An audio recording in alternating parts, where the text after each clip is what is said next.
విపక్ష పార్టీ తన పాత్ర పోషించకుండా ప్రజల్ని రెచ్చగొడుతోందని మంత్రి పొంగులేటి శ్రీనివాసరెడ్డి విమర్శించారు. నాటి ప్రభుత్వం వరి వేస్తే ఉరి అంటే తమ ప్రభుత్వం మద్దతు ధరతో పాటు బోనస్ కూడా ఇస్తోందని చెప్పారు.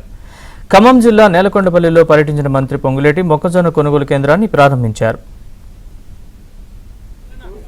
మా రైతులందరి తరపున ధన్యవాదాలు తెలియజేస్తున్నాం.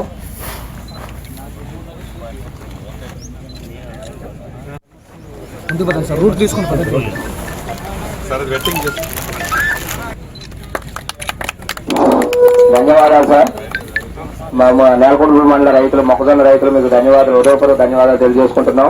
మీరు మొక్కజొన్న ఆనాడు 10 సంవత్సరాలు పరిపాలించినప్పుడు పేదవాడి పట్ల వాళ్ళకి లేని ప్రేమ అభిమానాన్ని ఇవాళ వరకపోస్తూ రైతులకి చేతులకి సంఖ్యలు వేసి ఇదే ఖమ్మంలో నడి రోడ్డు మీద నిస్సిగ్గుగా ఆనాటి ప్రభుత్వంలో నడిపించింది మర్చిపోయి ఈ ప్రభుత్వం రైతులను ఏదో మోసం చేస్తుందని కల్లబల్లి మాటలు చెప్పటం సిగ్గుచేటు, వారి అవివేకానికి నిదర్శనమని ఈ వేదిక ద్వారా మరొక్కసారి చెప్తూ, ఇది రైతుల పక్షపాత ప్రభుత్వం, ఇది పేదవాడి పక్షపాత ప్రభుత్వం, ఇది ఆడబిడ్డలకు అండగా ఉండే ప్రభుత్వం, నిరుద్యోగులకు చేయూతనిచ్చే ప్రభుత్వం.